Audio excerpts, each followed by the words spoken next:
So I went to prison at 15 years old. Good God. Life without parole sentence. Was very fortunate that I had my youth and, the naive aspect of being a kid going to prison worked in my favor because I really didn't know the brunt. That was in front of me. You're going to die in prison. Didn't quite swallow the pill. Hadn't quite swallowed, and it saved my sanity. To be honest with you, I bet. By the time I recognized, wait a minute, all these other people in this prison who have life sentences are not going home. They're growing old in prison. That's going to happen to me. But I was still this, immature kid that liked to get into a little bit of mischief. Yeah, of course. And so at 17 years old, I remember me and a guy that I worked with caught a skunk. In the prison? In the prison. So where were you housed at? David Wade Correctional Center in Homer. Not Louisiana. Homer. Not Homer. Homer. Homer. That's East Texas for all you northern Louisiana folks that eat chili. It's an extension of Arklatex. But we catch a skunk. We jump on a skunk with a blanket, and we're as like a dare that we can catch a skunk. And it was at night. We had jobs where we worked at night. We jumped on the skunk. We catch him, and he doesn't spray. And then we take a piece of nylon and we put a leash on him. And we start walking him around the prison at night, and it was crazy. It was like walking a little small dog, and the skunk was pulling. And we were just like amazed, and so we start. Security sees it by then, and they like, look at that skunk. They got a skunk on a leash, and everyone's laughing, and we're saying it's not a skunk, it's a polecat, which was like a joke. A polecat's a skunk, and they're like, oh, it's a polecat. And so we're taking it inside the security vestibules where the security officers are. And by this time now, we've had the skunk on a leash for an hour. It's lights out in the dorm. A lot of guys are in bed. So we're walking this skunk around. Skunk goes into the key room, and there are 4 or 5 officers in this key room. And there's this cadet in there that's looking at the skunk, and he's behind the skunk, and he's looking down, and he's like, this skunk looks like he's about to spray. And as soon as he said it, the skunk sprayed, and we're in a room smaller than the room we're in now, 7 or 8 people. It clears out. The dorms stink. Guys are waking up, raising hell. What the hell's going on? Get this skunk out of here. We got this now we're trying to get this skunk out of this little room back on the yard. So the next day, we're all thinking we're going to get in trouble because so many people now know that there's this. We caught this skunk. We brought it in the dorm. Skunk. It's Polecat. sprayed. The security that was working had their uniforms sprayed. They had to go break into the warehouse to get new uniforms. So it's going to be a little scandal. So just sort of waiting for someone to come and ask about it. And the next day, there's a guy that's getting locked up for defiance. He cursed out a free man. And the story is that he's getting locked up, and he tells the colonel who's on duty, y'all worried about me. Y'all need to be worried about people putting skunks on leashes and spraying the dormitory. And the colonel looked at him and said, what did you say? Yeah, they had guys last night, had a skunk, sprayed the dorm. You need to be worried about that.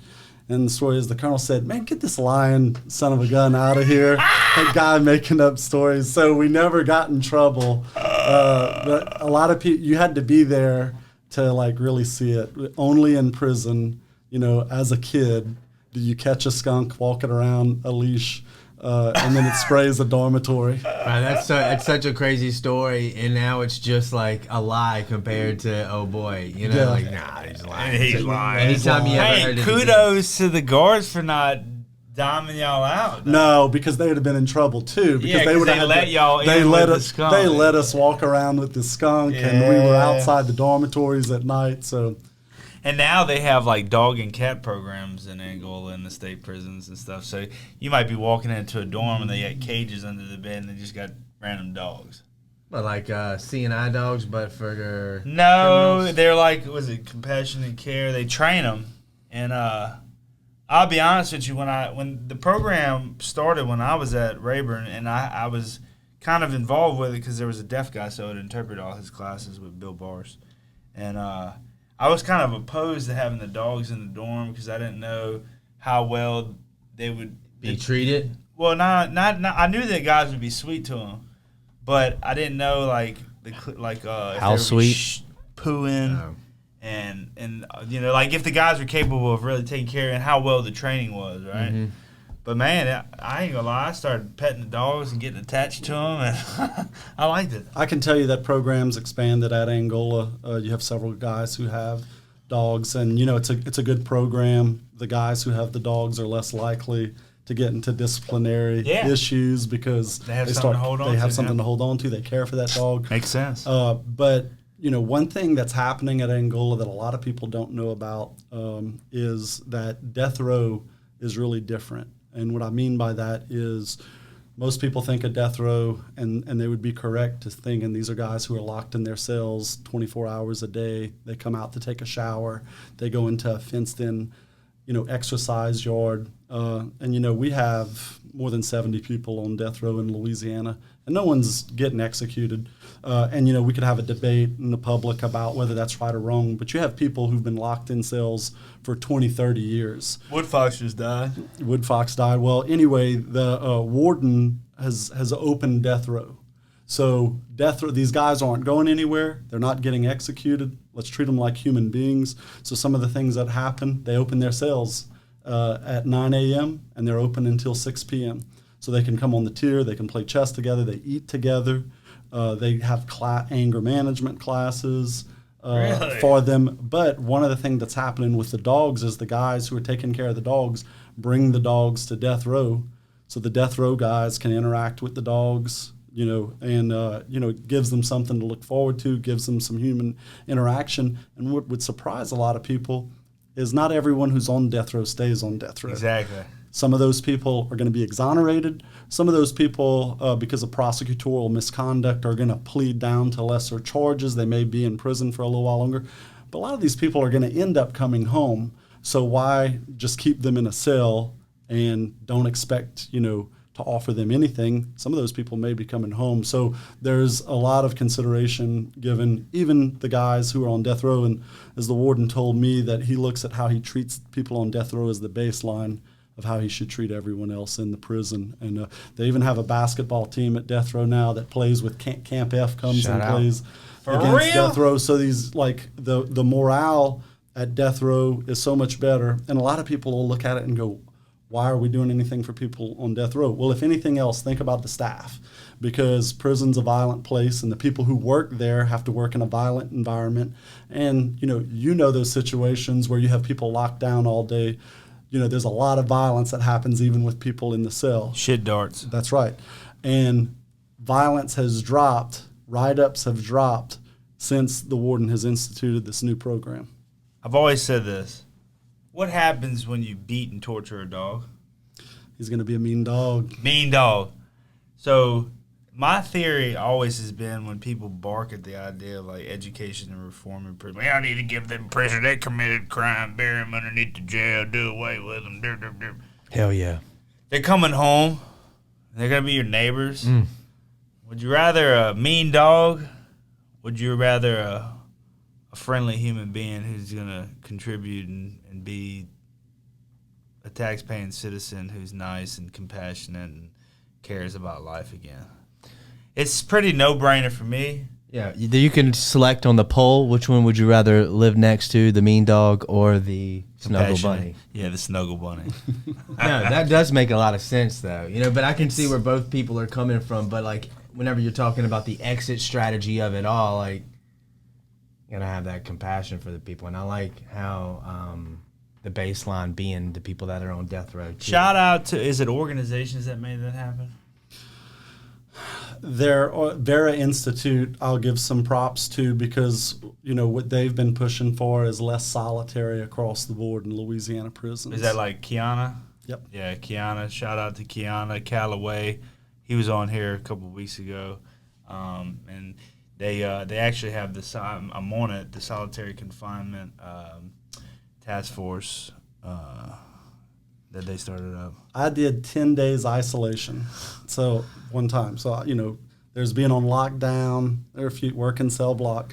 Isolation is tough time. That's on the rock. They take your mattress. Oh, yeah, you get to talking to yourself and painting pictures with the peeling paint on the wall. I did 10 days isolation, and this was later in my incarceration. This wasn't when I was a kid. I can't imagine how I would have handled it when I was a kid. But, I'm a guy that, kind of has it together. And I can tell you, 10 days in a cell with nothing in that cell, drove me crazy. And, you can't treat people like that and expect them to be the best versions of themselves. Not at all. What's going on, everybody? This is Scott with Penitentiaries to Penthouses podcast. On the left, I have your best friend in real estate. It's your boy.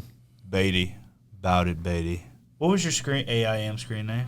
About it, Beatty. About it, Beatty. I knew I got that from somewhere. Also, Big Mac Beatty, if you remember. Mac. You had to have 2 or 3 accounts so you could sneak on and do things. You know what I'm talking about?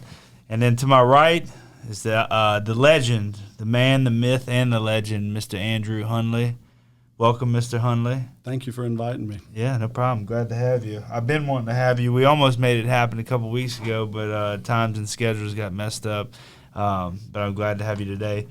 Tell us where you're from, Andrew, a little bit about yourself, and then we'll kind of work our way into, what led you to prison, if you want to talk about that, and then we'll go in, prison experience, and then mainly focus on all the amazing things you're doing now. But talk about where you're born, family, whatever you want to talk about leading up to prison. Sure.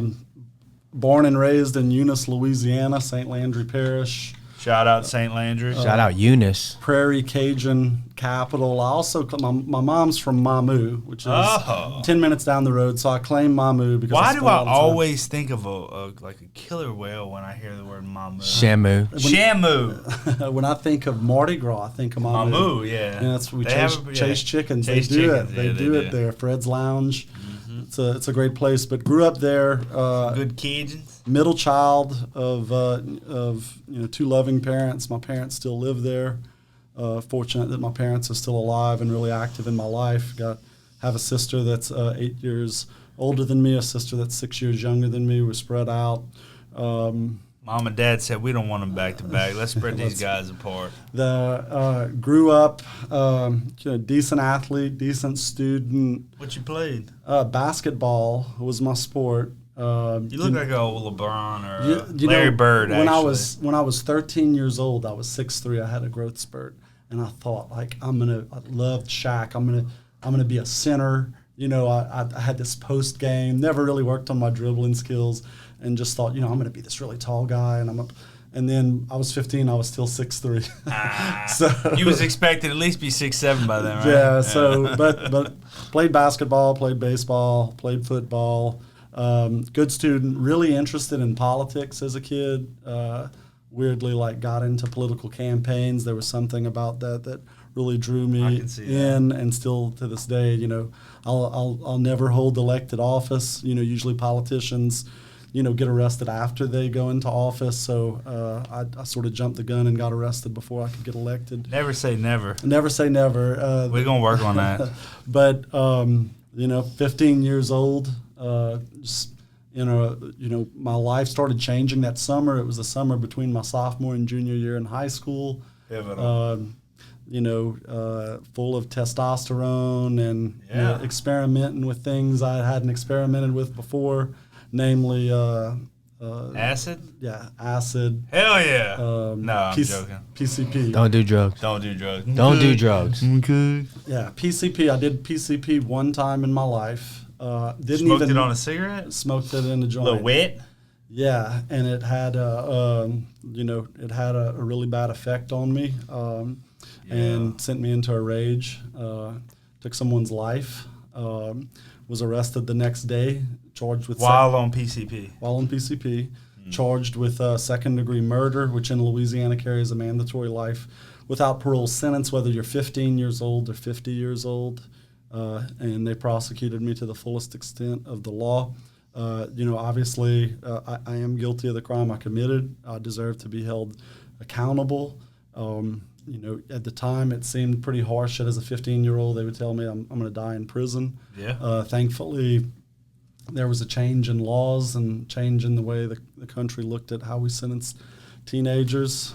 Man above, persuaded the Supreme Court to. If he can part the Red Sea for Moses, he can open up the jail cells for my boy. So, but at 15 years old, what was in front of me was I would spend the rest of my life in prison. I would die in prison.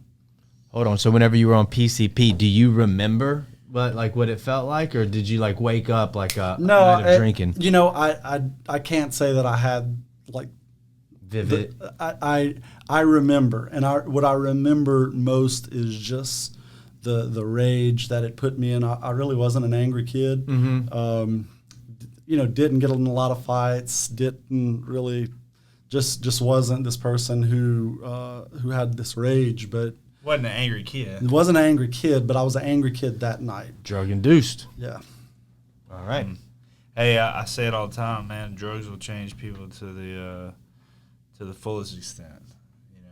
One day you have a sweet, loving human, and the next day, you have a person that's you don't even know them anymore. So I get drugs, man. Drugs will change people. Chemicals. Mm-hmm. So you get life without parole. Life without parole. 15 years old. I'm sent to a prison in North Louisiana, David Wade Correctional Center. And shout out to East Texas. The first unit they put me in as a kid, they thought they were doing me a favor. And the state has a protective custody unit for cops. And it's at David Wade Correctional Center. It is a general population cell block. So it's a cell block as you think about, but they leave the cell doors open. But they have about 50 people housed there, and they're cops, correctional officers, DAs, wardens, high-profile confidential informants. From Louisiana? From Louisiana, who, priests who get sent to prison. So that's where they put them. And they put me, and not all kids go there, but, sometimes they end up putting kids there. And it was the worst time because you had all these personalities who were used to being alphas in charge. And here I am as a kid. So it's like 50 people wanting to tell a kid how to live his life. The priest wanted to tell me how I needed to pray. I'd have had to keep my distance from the old priest. Like everyone told me when I first went in. Stay away from that guy. You have to stay away from him. And, it was like the politics of all these cops and stuff wanting me to be close to him. And I remember the first time the guy came and put his hand on my shoulder, how you doing, lashing out at him. Don't touch me. I'm not a queer, don't. And the guy's like, I was just coming to see how you were doing. But it was really bad time. I was there for 2 years, and I remember begging the warden, please get me out of here. And, I was still a teenager, and he's like, 17. Are you sure you really want to go into general population? I was like, yes, please. And, what I ended up learning, now, prison's always evolving. Prison's still 20 years behind a society, but prison was different by the time I got out than 2 decades whenever I first went in. But I was scared. But what I learned really quick was people who are harmed, people who get into stuff, or people who are living a certain lifestyle in prison. If you have respect for other people, you surround yourself with the right people, you're not going to get hurt. That's right. So, was there for the first 4 years of my incarceration, then transferred to Dixon Correctional Institute. DCI in Jackson, which is a totally different prison. I had a lot of leadership opportunities there. What would they let you do? Did you know Mr. Mike Ellerby? Yeah, Mike Ellerby was actually a mentor of mine. Okay. Mike Ellerby, who passed away of cancer several years ago, but was active in pre-release, and his wife Elaine also active in prison programming. Knew them really well, but DCI Toastmasters, got really active in Toastmasters, prisoner organization, Toastmaster. So I climbed the ladder, and then I had an opportunity to be a district officer. DCI allowed me to participate with outside Toastmasters. Was a manager of the boxing team at DCI. All right. Got to Did you travel. Get in there and I sparred a little bit, but I was they called me the Don King of prison boxing, because I was the inside promoter. We would travel to Angola, hunt, have boxing matches. It was really fun. but active in organizing that. Went to state police barracks as a trustee for several years, and then at the end of my incarceration went to Angola. But while I was at state police barracks, it was really you're trustees there. You work for state police. Got to interact with the public. What was your job? The job I had most of the time I was there was I worked in the commander of the barracks. I was their clerk. Did the administrative work. So, paperwork, files. The bank. We ran the banking for the people. It's Andy Dufresne. I was Andy Dufresne. So Andy Dufresne was my nickname. Shawshank. That's right. What Andy and I both have in common is we worked for the warden. Right. We did 19 years, both of us, before we got out. Really? Yep. There you go. And so you were like the modern day Andy. I was the modern day Andy. Yep. Man, we're gonna have to coin that some type of way, or make a movie. We'll make T-shirts. Link in the description. Yeah, the new Shawshank. So while I was at the barracks, out in the public, would shop for the barracks. That was part of my job. I'd go to Walmart and Sam's, and Trooper would take me, and then buy whatever we needed for the commissary. I used to hate trips outside the prison. You know why? Why was that? Because you get like a little dose of reality. Yeah, I started doing it so much that it was just. I didn't get all those opportunities. But the times that I would travel to and from Angola or Hunts or LCIW, or whatever we were doing in the programs I was in, every time I just got a little taste of the free world, I would get so depressed coming back. I was like, oh. It's like coming home from a cruise, but like not. Yeah, I know. So ended my time at Angola. Worked on the range crew. So the range crew is the cattle crew at Angola. So they're, Angola, a lot of people don't know this, but it's the size of Manhattan, 18,000 acres. It's a huge farm surrounded by the Mississippi on three sides. People think of a prison, and they think of four walls, and that's not Angola. Angola's boundaries are the Tunica Hills and the Mississippi River, right. And there are some camps scattered about the place. A lot of farm, a lot of cows, over 2,000 head of cattle there. So there's a crew that takes care of that cattle, and it's really a sweet job if you value your freedom.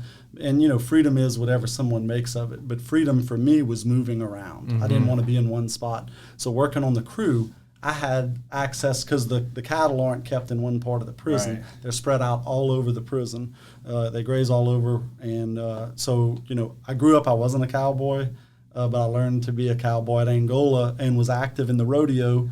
And so you was with old Alex Hennis? I was with Alex Hennis, Dr. Alex Hennis. Doctor? Yeah. He's a traveling man now. He's been to Africa. He's about to go to Guadalajara. He travels all over. He works for that university in Missouri. Yeah. I text with him. He's made the most. What I respect about Alex is he's using what he learned in prison. Absolutely. And and I feel like I was given a lot of opportunities, and those opportunities helped prepare me for what I'm doing today. And I think a lot of people think, man, in prison you just learn bad things, criminals learning from other criminals. And that is true, but what's even more true is that there are certain opportunities people are given to better themselves. And for me, I was given a lot of leadership opportunities. I was given an opportunity to educate myself. I took advantage of those opportunities. One thing I have to say is I received more opportunities than most people. And what I tell wardens, what I tell the Secretary of Corrections, I'm not an exception to the rule. Rather, I'm an example of what happens when people give opportunities. I am who I am today because so much was given to me. Absolutely. And, I took advantage of it, and I have no regrets that I took advantage of every one of those opportunities. But oftentimes, people say, yeah, but you're a little different. And I'm different in that no one ever told me no. Whatever I asked for, they said yes. Yeah. And I'm not saying that I had a luxurious life. It's just if I wanted a job, if I wanted an education, if I wanted to grow, people said yes. And I know a lot of it had to do with the color of my skin. I know a lot of it had to do because I was Andy Dufresne. Oh, you're different. You don't look like someone who belongs here. But I was a convicted murderer with a life sentence that was given those opportunities. So people can change and people can be successful, and we should not wait for people to come home to give them opportunities to grow. While people are incarcerated, let's give them opportunities to become the best version of themselves that they can be, so when they come home, they're ready to hit the ground running. So you were at Dixon, or no, you went to the state police barracks. So then you went to Angola. Did you know you were going to Angola? So got into a disciplinary issue at state police barracks. What happened? All good things can come Female? to an unauthorized female visitor. Oh, booty duty. Every time, baby. Conjugal visits, unapproved conjugal visits. Unapproved. So, my time had come to an end at the barracks. I was transferred to Angola, and, I was very aware of, what Angola was. So, sort of mixed feelings going You've been there. in prison long enough to hear all the gladiator stories, correct? Yeah, so I didn't want to go back anywhere I had already been, because you go back to a place you've been, and then there, you're sort of a laughing stock. Oh, you crashed out. You're back here.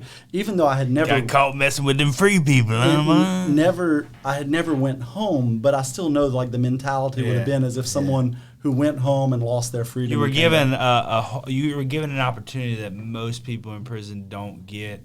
I would say 10% of the Louisiana prison population gets opportunities to go to another place to have a laid out drop. Yeah, and I would probably say even less, fewer than 10%. Yeah. But I had the opportunity to go to Angola, knowing that I would be a trustee, knowing that I would go to work on the range crew.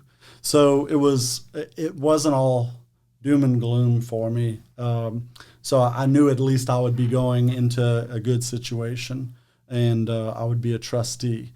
Now, if I was just some, at that time I was in my early 30s, going to Angola, there was this sense, though, at the time when I went there were over 6,000 lifers, 6,000 people there, most of them lifers, most of them without outdates.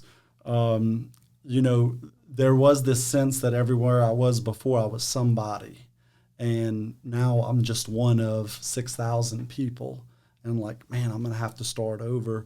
But once I got there, I was fortunate that pretty quickly I was given a chance to start climbing the ladder again.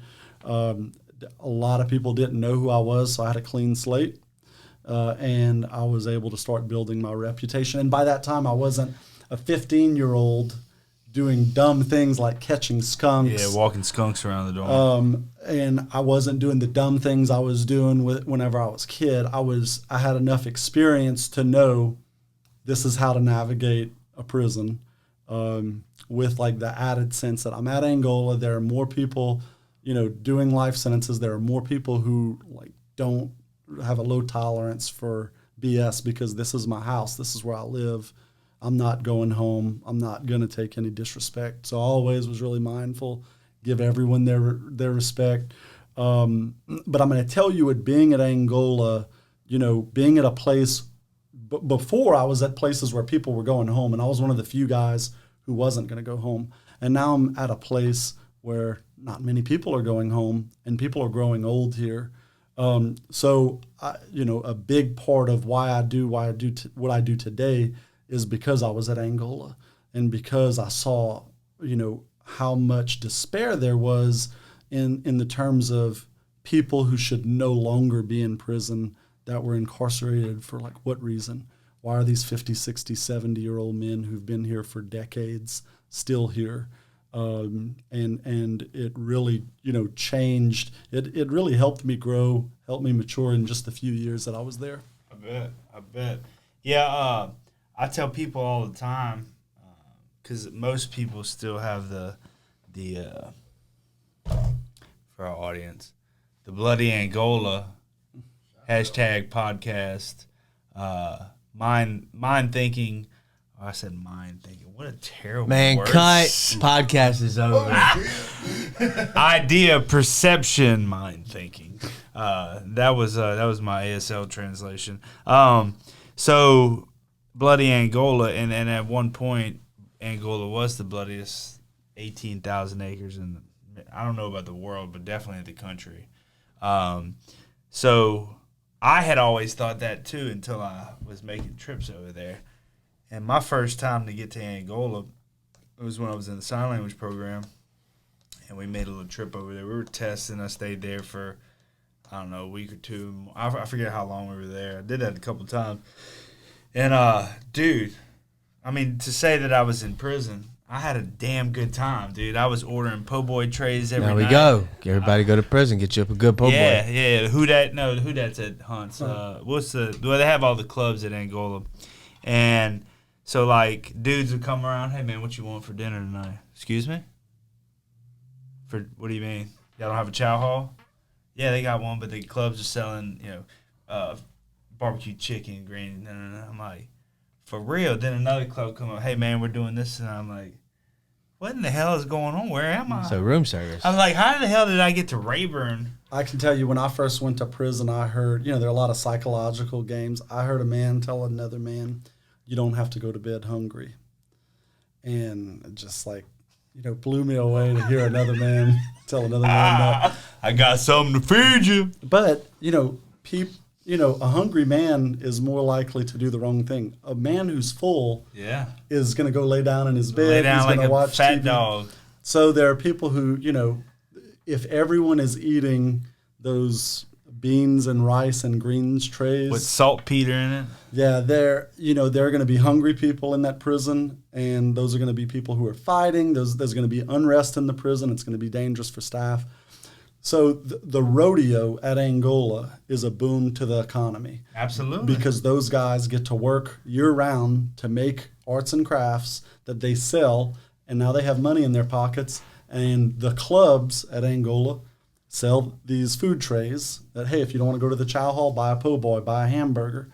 You get full, spend the money that you made on food, and that's a big part of the prison economy, is being able to buy food. And when guys buy that food, they're full, they're hungry, they're no satisfied. Longer they're satisfied, and they don't get into trouble. So anytime I hear someone asking, like, how are y'all eating po' boys in prison, I promise you the warden and the staff are thankful that those po' boy trays are there. Absolutely. And here's the other thing. I remember at Rayburn, because they only did they would let you get McDonald's or Popeyes or something once a year, and maybe once or twice a year you could order something from the outside and they bring it in. But other than that, I was working out at least once a day, probably twice a day. So I was super hungry, and I hustled in there and I had money and stuff like that. But when I was in the chow hall, dude, I would sit by as close as I could to the dump area. I'm at the end of the table. Say, buddy, you gonna eat them vegetables? Let me get that. Put it on my plate. Hey, man, you ain't gonna eat that little patty? Now, it ain't often that you can catch a patty or a piece of chicken. In the event that I did, I was there scooping it up. I might get 6 or 7 extra vegetable trays and whatever else they got on it. Let me get that. Oh, you're not eating your boiled egg this morning? Let me get that. And that's how you gotta live. But whenever you're in Angola, or even at Hunt does the Hudat Cafe, which is good, by the way. Super satisfying. Scott's always been eating vegetables, though. One time at Dane's house, we walked in, and he had a empty can of green beans, and he was just kind of going in there. So all my friends would tell you that translates. I've even, it makes sense that you would be like... Even when I was wilding on the streets, right, doing my thing, selling drugs, doing drugs, partying, whatever, I was always in the gym. I was always eating healthy. I might do a boatload of drugs, and I was going to be the cleanest eating son of a gun in the room. I was eating baked chicken, vegetables, fruit, salad. Bag full of deli meat one time, too. Scott can't ever come back. Oh, yeah, I remember that. Who ate the deli meat?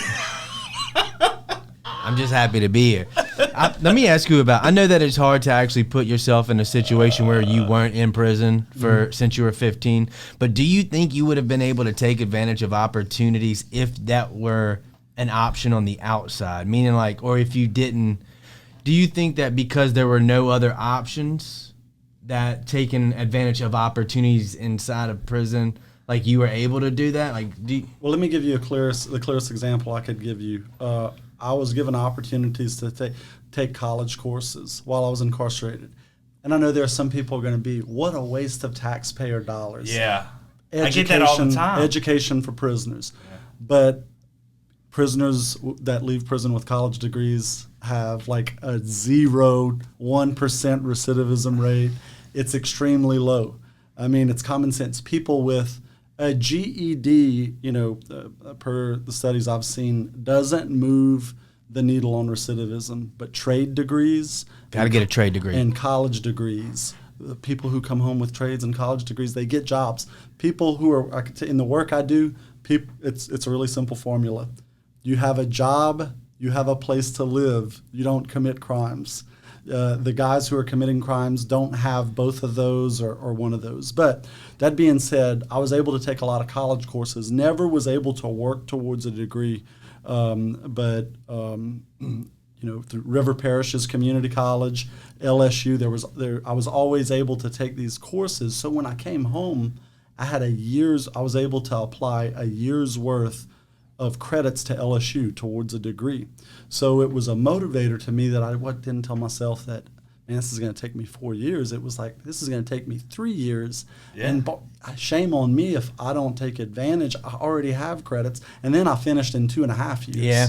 Boom. So what I'll say is that there opportunities like that, a lot lend to other opportunities. So maybe I would have still gone to college, but it made it so much easier and so much, more enticing for me to finish my college degree, and then got my master's degree.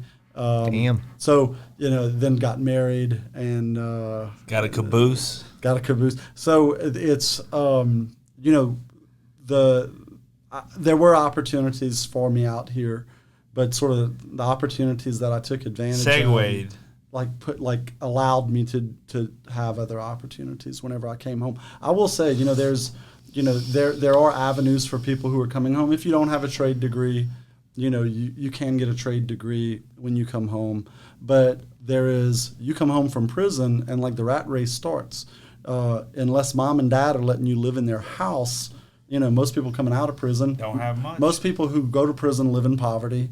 Their family's probably still in poverty when they come out. Their parents aren't able to support them. Their sisters, their brothers can't support them.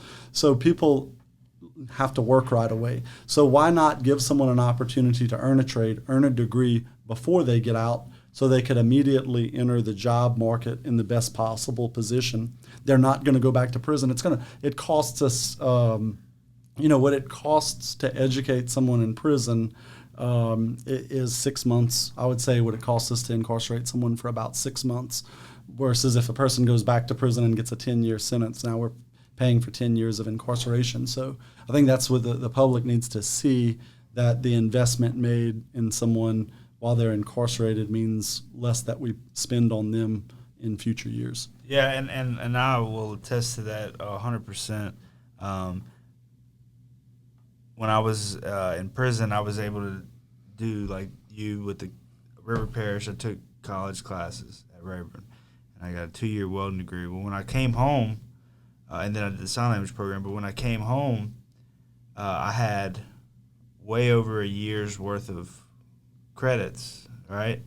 And I was able to immediately enroll in Baton Rouge Community College. I went there for a semester to get a couple classes knocked out, to enroll in a 4-year program in Missouri, in Fulton, William Woods, to work on my ASL degree, and then minored in business administration. But had I not gotten that while I was in prison, strong possibility that I wouldn't have done it coming home. I wasn't going to do it before. I had no hope. I didn't believe in myself. Only thing I knew I was good at was selling dope. I wanted to be Pablo Escobar. Shout out Pablo. And never in a million. I wasn't ready to go to college when I graduated high school. I was too into myself and I was too immature. So having that opportunity in prison, actually the exposure of it, it wasn't even that it was there. It was I'm watching dudes like Pat. Me and Pat got real close while I was there, and Vlad, a couple other guys. But watching them get into the college program and like they're having like intellectual conversation. Like, that sounds cool, man. I like them words. Honest to God, we all walked around with thesauruses. Now, that's famous for prison stuff, so you start making up, you have these big flowery sentences with words that probably don't always fit good, but they're there. Mm-hmm. We're putting them, we're using them. But that expands your vocabulary, and you start reading books, getting into the classes, educating yourself, and then at a certain point, I was several years away from my addiction, so my cognitive functioning was coming back. I was having intellectual thoughts. Doing the college program was helping. Doing the sign language was helping. Doing the welding was helping. And then one day, it's like an epiphany. I felt smart. And so guys started asking me to help them on JPay type because they said I had good English. And that boosted my confidence. It's weird stuff, but it's like it's kind of what helped me be able to believe in myself. And not only that, but young guys who looked up to Scott because they saw Scott as a strong guy in prison, and they looked at Scott like, hey, this is what I want to be, and they see a transition in Scott, they continue to want to be like Scott. And so that affects other people, guys that wanted to be like Vlad, guys that wanted to be like Pat. So it's like these opportunities don't just affect one person, but it spreads. Permeates, it really does. No, man, and I'm 100. I get that a lot too. People are like, if somebody commits a crime, they need to do the time.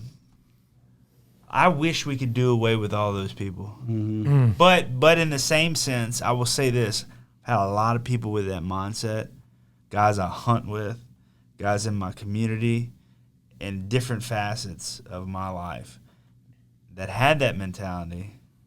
And hanging out with me on a regular basis, or getting even police officers. I coach with police officers, and I've hunted with guys that are police officers, different things, and I can tell they don't actually tell me. I can see a shift in how they speak about it and how they think about it and things that they say.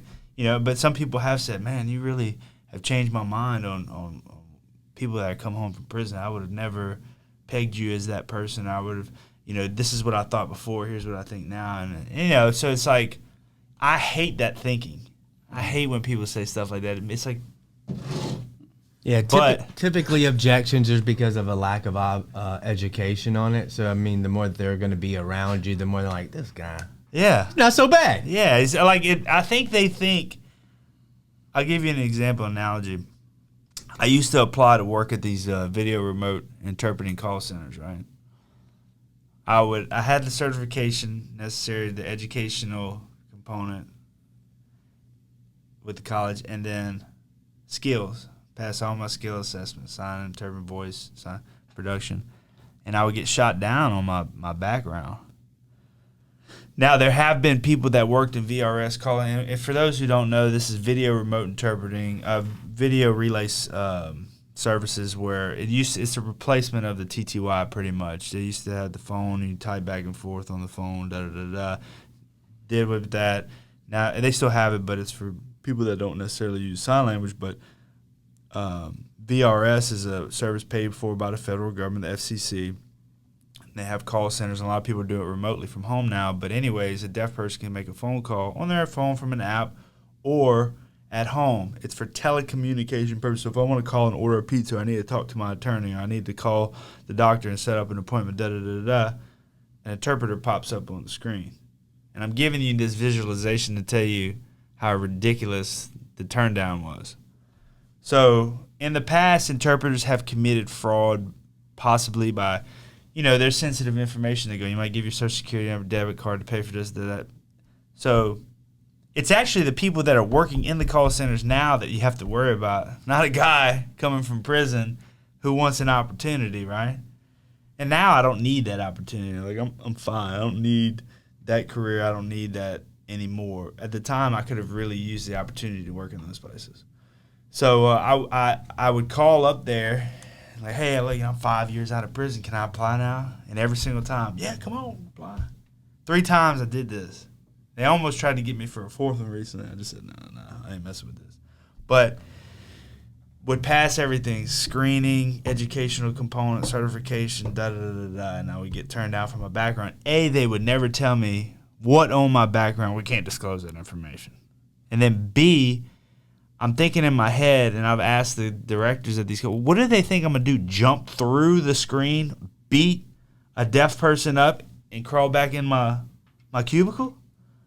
Like, I'm obviously trying to better myself. I'm not going to steal information. I'm not going to commit fraud. So, when'd you get out? June 9th, 2016. June 9th, 2006. Damn, you've been home that long? Yeah. And then, yeah. So the story on how I got home, because I had a life sentence, over the past several years, U.S. Supreme Court's made a series of decisions related to juveniles. It wasn't long ago you could still sentence a juvenile to the death penalty. So the first decision was in a case called Roper. Supreme Court said you can't give juveniles the death penalty. And that sort of their thinking was you can't treat kids like you do adults. And then there was a series of decisions on life sentences. And for non-homicide crimes, the Supreme Court said you can't give a juvenile a life sentence. There has to be, it doesn't mean that they have to be automatically released because, the Supreme Court will usually defer to states. Like, we're going to tell you what you can't do. You figure out how you're going to make this work. That was a Supreme Court decision? Supreme Court said you can't give a juvenile a life sentence for a non-homicide crime. Then the Supreme Court in 2012 said, in a case called Miller, said you can't give a juvenile a mandatory life without parole sentence for homicide. So what this means is a juvenile can still get life without parole for homicide, but it can't be a mandatory sentence. And Louisiana and a lot of southern states have one-size-fits-all sentencing. You're convicted of second-degree murder, judge has no discretion, life without parole. So what Louisiana had to do was say, we're going to allow a sentencing scheme that gives judges an opportunity to say, I'm going to give, maybe a sentence other than life without parole. But what they ended up doing was saying, for most crimes, juvenile commits, you're going to be parole eligible after serving 25 years. All that means is you're going to get a hearing. It's Louisiana. The parole board is still conservative. Our parole board consists of 2 retired judges, 2 retired parole officers, a retired warden, a retired, so it's. I message you whenever I watch them, that, right? Yeah. So, these aren't like warm and fuzzy liberals who are deciding if people go home or not. But so in Louisiana, juveniles, after serving 25 years for, most homicide crimes, will get a parole hearing, and they may be granted parole or they may be denied parole, and then they'll have to wait years to reapply. So in my situation, I had a few things going for me. And even after that Miller decision in 2012, Louisiana didn't change immediately. There was a case that was a Baton Rouge case called Montgomery. Right. In 2000, January. Henry Montgomery, whose real name isn't Henry Montgomery. What? What's his name? Harry Smith. He was in prison under Henry Montgomery? Yep. I just met another guy, Shane. Same thing. Yep. So Henry Montgomery's case was a local case, and what Henry Montgomery's case affected people who were already in prison, because you had southern states like Louisiana were saying, well, Miller only applies to new cases. So they had to bring this Henry Montgomery's case to the U.S. Supreme Court, guy who had been incarcerated for over 50 years since he was 17, and the U.S. Supreme Court said, no, Miller applies to people who were already incarcerated. So Andrew, whose family could afford to hire an attorney, had already been back to court and had the same judge that sentenced me to life, was my judge on trial, was still on the bench. Whenever he sentenced me, he said, I'm sorry, but there's only one sentence I can give you, life without parole. He resentenced me to parole eligibility. This was before the legislature had enacted anything. So as soon as Montgomery came down, I was at the front of the line. Not because I was the best, not because I was the most special, not because I may have been the best. White? I may have been best looking, but I was white. And I had an attorney who had got me resentenced. I was at the front of the line. Yeah. So you already in play, though. So I was in play. So I was the first juvenile lifer in Louisiana to get a parole hearing. Wow. And in June 2nd, 2016, I had a parole hearing. First juvenile lifer. I thought, they're going to deny me. I was 34, had only done 19 years. And I say only because I served with a lot of people who had done a lot more time.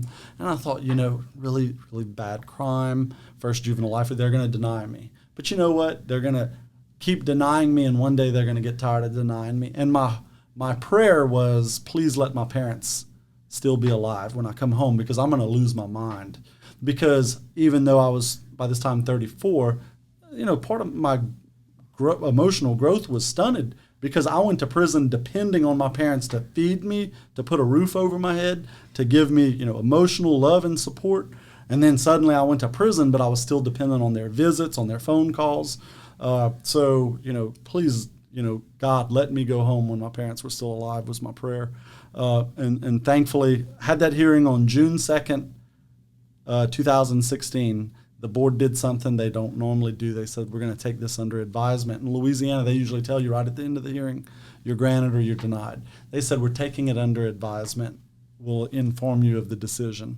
So I figured, in 30 days, I'm going to get a letter in the mail saying, you've been denied, apply again in a couple of years. So 1 week to the day, June 9th, I was on the range crew, thinking about cows, thinking about horses, being a cowboy. Hell yeah. Putting that, doing what you do in prison. People who are successful in prison are thinking about prison, not thinking about the outside. Exactly. What guy doing the worst time in prison has young kids on the outside or a girlfriend or wife on the outside. That's all he's thinking about, the outside world. I'm thinking about cows. And on 10:30 in the morning on June 9th, 2016, my boss is next to me and his cell phone rings. And he looks at me, and I could tell that conversation's about me. And he's like, all right. And he hangs up the phone, and he looks at me, and he says, you need to go pack your shit.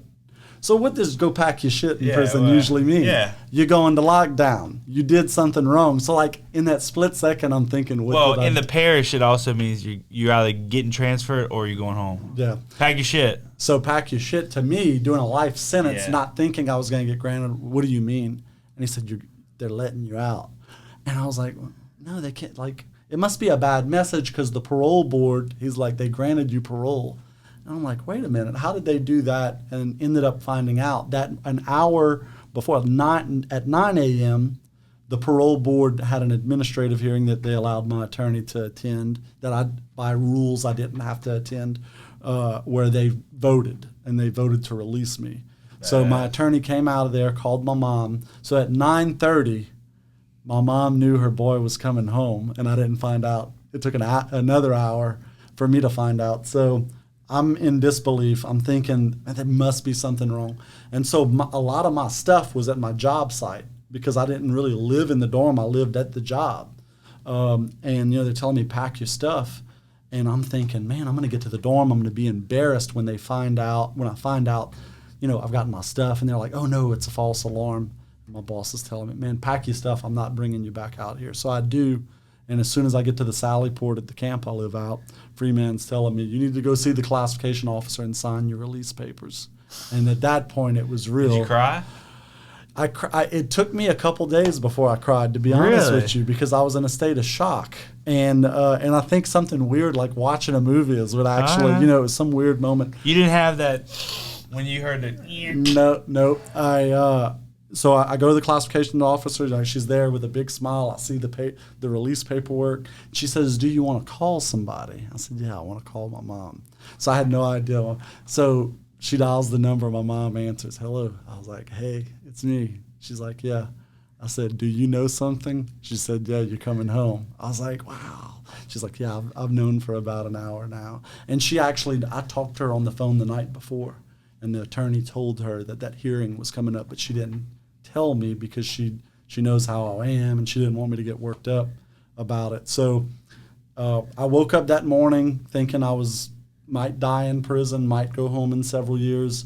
Found out at 10:30 I was going home. At 4:30 I was walking through the gates with my family. Damn, that's probably why you didn't it wasn't, there was no build up, a countdown to the release. They're like, bro, you out. And nah, I can't be. And then you just never set in. It was anticlimactic. Probably watching Friends or something like that, watching Netflix, oh my God, I'm free. It's over. And I ask everybody that comes on here, I'm like, did you cry? Because I was a big baby. So I want to make sure everybody else cried like I did. I did, and I wish I could say that to seem more like a human being. Yeah, it's fine. You're just a gangster. I'm just emotionally bored. I mean, you spend that much time, and I think anybody that spends time, you get desensitized to emotion. I can tell you the thing that scared my first few weeks home. The whole time, my fear was they're going to come get me. Yeah. This was a mistake. They made a mistake. Because you hear about that. Clerical error. Dudes getting accidentally let out and then having to come back. Yeah, because there was even an argument, like district attorney that was like come to the hearing arguing like, hey, the legislature hasn't technically passed a bill. We don't think he should have this parole hearing. And like, I know I've been resentenced and everything, but like, was that because of victim opposition, or there was opposition, and then DA's doing his job. Just I'm gonna throw something against the wall and see what sticks. But every day, like someone knocks at the door, I'm like, is it the people coming to arrest me to send me back to prison? So it took a while. My attorney advised me. He's like, hey, the quicker you get married and have kids, you have a stronger liberty argument if they ever pick you back up. Sorry, we're missing a human being. Your best friend in real estate got a call. There's a $7.8 million home on Highland Road. He's got to go close right now, and he said, I love the podcast, but I don't love you that much, so I'm going to get this bread. Andy, you got out in 2016, and man, I can't imagine getting released like that. So let me ask you this. What would you say was your greatest challenge coming home? And I know you well enough to know that you prepared yourself for a lot of those challenges with your education and stuff because you knew you had to better yourself and become more marketable than the next human. But just in general, what was your biggest challenge in the reintegrating? So I think, as I said before, I had opportunities like being at the barracks. I had a job where I was working in the community. There are things that people don't get to experience that I got to experience. I had familiarity with technology, interacting with the public, being a consumer. But I did go to prison when I was 15, and I never really was a driver unless I was sneaking my parents' car out. So neutral. I remember, within the first week of being home, I got invited to this luncheon in downtown Baton Rouge. And, I'm driving and I have the address and figured out GPS and it takes me to it, but there's nowhere to park.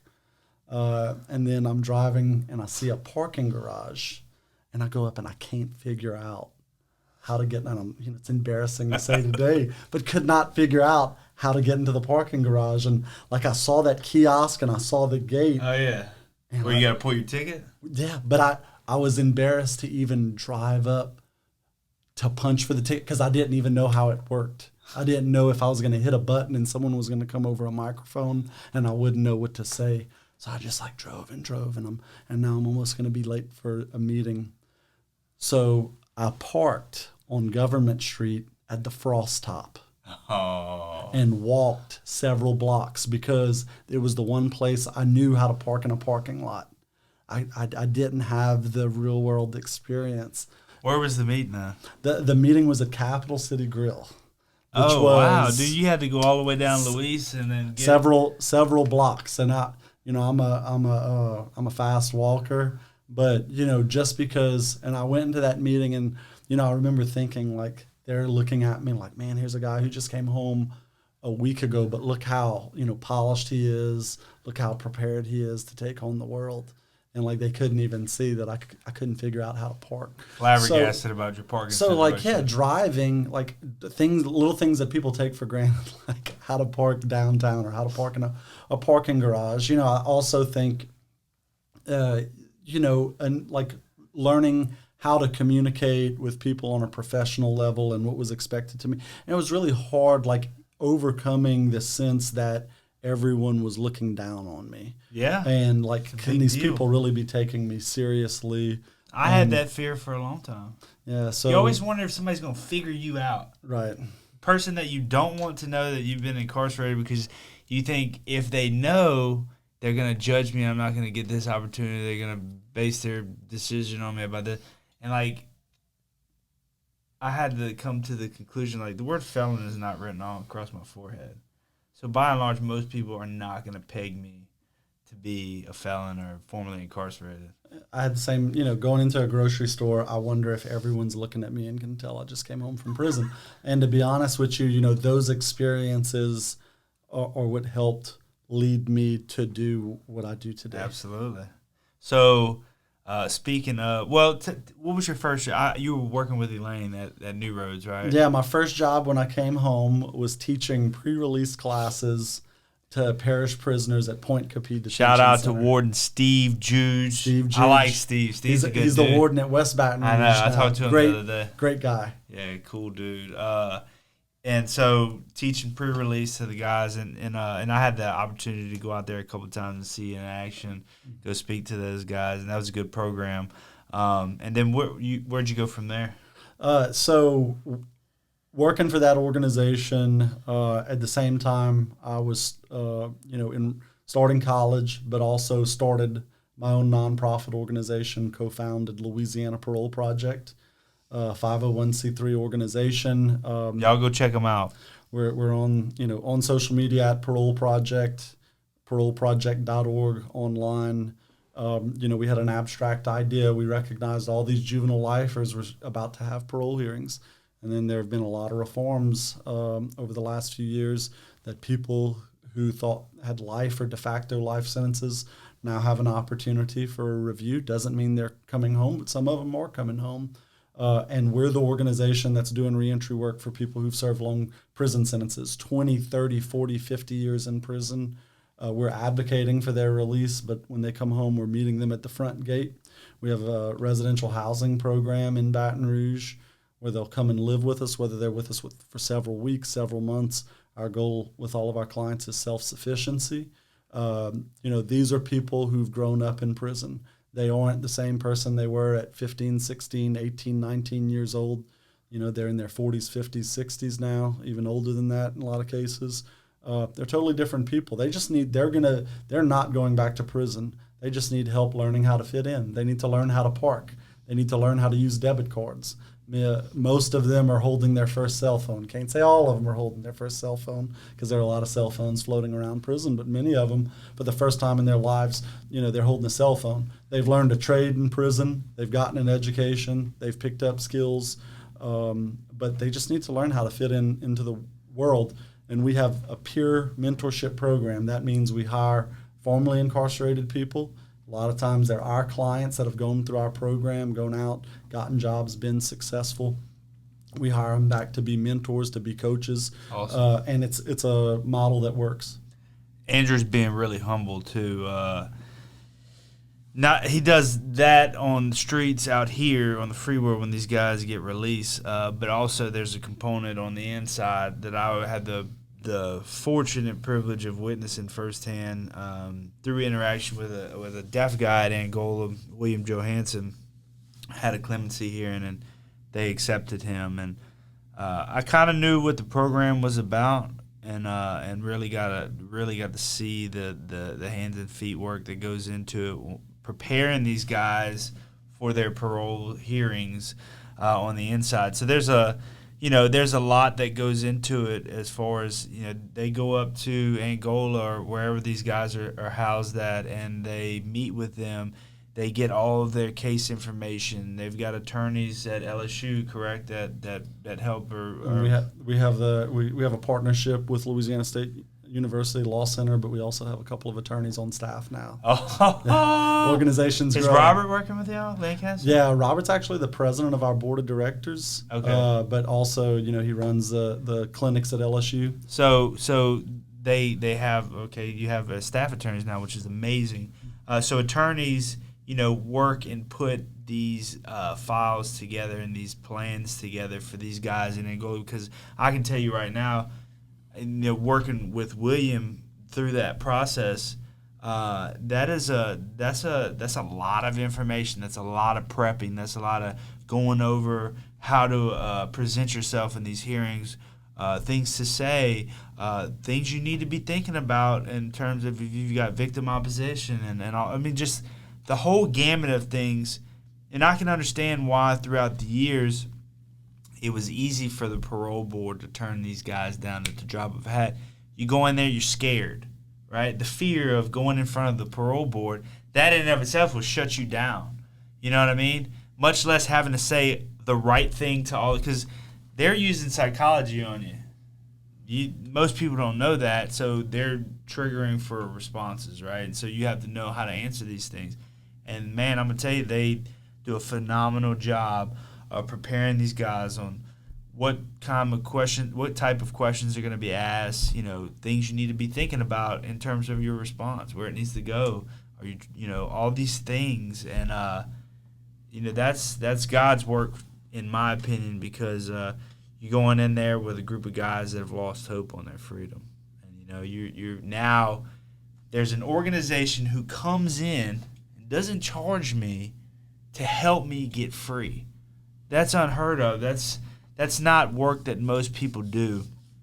And, I know throughout all of the prisons where they have guys that fit the bill for this program, there's hope, and like, when you put hope into a prison system, things start changing. Dudes ain't going to be violating, and they're not going to be stabbing and doing all the things that they do normally if they feel like they might never go home. You know what I mean? So curbs violence, curbs all of the mischievous things that can happen. But I mean, the work that they're doing is great, necessary, and I'm truly thankful that you guys are around. Well, and the work's especially important in Louisiana because our state more than anyone else has perfected the art of incarcerating people for lifetimes. Per capita, we have the most people serving life without parole sentences. We don't have the worst people in the country. We send people to prison and forget about them. And if you do time in a place like Angola, there are some young guys showing up, but there are a whole lot more older guys who, public safety is not improved when we have 50, 60, 70-year-olds in prison for that long. We spend a lot of money. They become more expensive the longer we incarcerate them. Is that because of medical and things? It's because of medical issues. And look, we can put more. Really, the formula is really simple. We can send people to prison, throw them away, stop thinking about them, but it's getting really expensive. And when we do that, in Louisiana, we don't want more taxes. We tell our lawmakers no new taxes. So there's only so much revenue there. So lawmakers, the state has to decide: are we going to fix roads, are we going to improve our hospitals, or are we going to keep locking people up? And if the answer is we're going to keep locking people up, that's fine. But don't expect the interstate to widen. Don't expect potholes to get filled. And teachers are making minuscule dollars on cents on the dollar. So we're building prisons. Really, Texas, not to agree with the death penalty, but one thing about Texas is they're going to give you the death penalty or they're going to let you out one day. And what's happening in Louisiana is, in a lot of cases for so long, we're just not letting people out. We put them in prison and we forget about them. And there's, for so many people, no avenue for parole. Now, we've gotten some laws changed, but there's still so much to do. So what I say is no automatic get out, but for these people who are serving life sentences or 150-year sentences, there's got to be a point where we give them a hearing. Let's take a second look. Let's hear from victims. Let's hear from law enforcement. Let's hear from, the person who's in prison's family. Let's hear what they've done. Let's put all the cards on the table, and let's determine, is it worth spending $20,000, $25,000 a year to keep this person locked up? We could be scholarshiping a couple of kids to college for what it is to lock the 60-year-old up who isn't a threat to public safety. They've served decades in prison. Why not give them a second chance? Amen. I couldn't have said it better myself. And it also is important that, and we've talked about this before, but having these organizations that serve the prison population or the formerly incarcerated population, led by formerly incarcerated people. When you talk about organizations that serve certain communities, you want to make sure that you're putting people in place who have that experience in those positions that impact the lives of those folks. And George King was on here the other day, and I'm happy. He's warden position in Mississippi. And I've always said you have to put people impacted by the struggle in positions to change the struggle. Yeah, and there are a few organizations like ours today that are led by, formerly incarcerated people, impacted people, and our organizations are among the strongest organizations. They are the strongest, because all the other ones that I know of that aren't led by formerly incarcerated folks. Well, I just agree. I'm very proud of Parole Project. Yeah, no, I am too, man. It's a great organization. And what's the website? paroleproject.org. And how can people? What type of things can people do to help?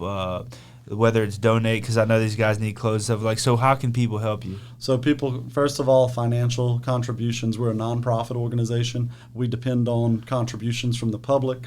Small donations, large donations. It allows us to give people housing. It allows us to give people transportation to work.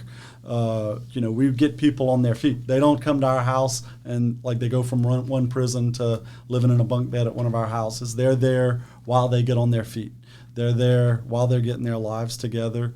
We've brought home well over 300 men and women who were serving life or de facto life sentences. Less than 1% have gone back to prison. The recidivism rate in Louisiana averages around 42%. Less than 1% of our clients have gone to prison. It works. We say we're turning tax burdens to taxpayers. My conservative friends like to hear that. But we're giving people opportunity to reach their full potential and be the best version of themselves that they can be. And you wouldn't know our clients had been in prison if you see them in the community.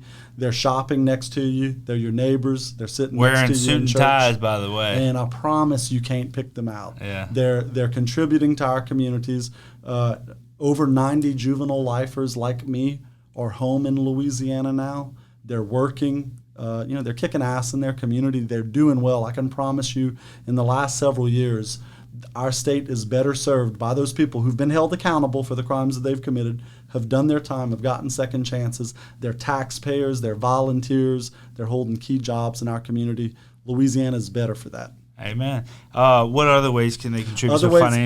Financially, on our website, we offer people volunteer opportunities. We look for people to mentor our clients, whether you're a banker, whatever professional experience you have, mentor one of our clients. If you want to be an AA sponsor for one of our clients, volunteer. If you're a landlord, take a chance on someone who has a criminal conviction. I promise you that someone who's been incarcerated for that long comes home, they more than anyone want to live in a crime-free environment. Amen. They're going to be the first person, if there's something shady going on the block, that they may not be the first person to call the cops, but they're the first person to go put someone in check and say, I don't want to live around this. Get out of my neighborhood with that foolishness.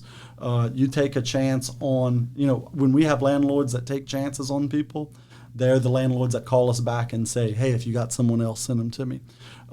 Employers, if you're an employer and you want to hire someone, you want a loyal person working for you. Issue I have with a lot of my clients, they get a job and they don't leave. They want to be loyal because they learned that in prison. You get a job and you stick with it. And, if you're an employer, you want to take a chance on someone, take a chance on one of my clients. I can give you tons of references in the community. If someone employs my clients, chances are they employed 2 or 3. They took a chance on one, and then they come back and ask to hire more. What about clothing?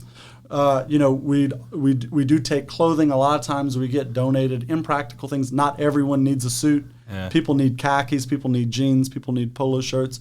We do appreciate donations, but if you give me a financial donation, I'm going to take them to the store. I'm going to buy them something new. If you have something gently used shoes, people come home from prison with raggedy shoes. It's usually one raggedy pair of tennis state shoes. New Balances. New Balances. Old dad barbecue shoes. Let me ask you this last question. Tools. Tools. Sometimes we have clients who are mechanics. They're carpenters. They're electricians. If you have tools you'd like to donate, I promise, you'd be saving someone who's looking to go into their trade some money. Absolutely. Well, Andrew, I appreciate you coming on. It's always a pleasure. Appreciate the work that you do. I look forward to seeing all the rest of the things that you're gonna do, and I like watching seeing your pictures of the baby and your wife. I always love a good success story. A guy who comes home, starts a family, builds business, does community work, and at the end of the day, I say it all the time. We got to come out here and we got to change the perception that people have of us. And you're doing that work, and so yeah, man, keep it up. Appreciate you. Appreciate you.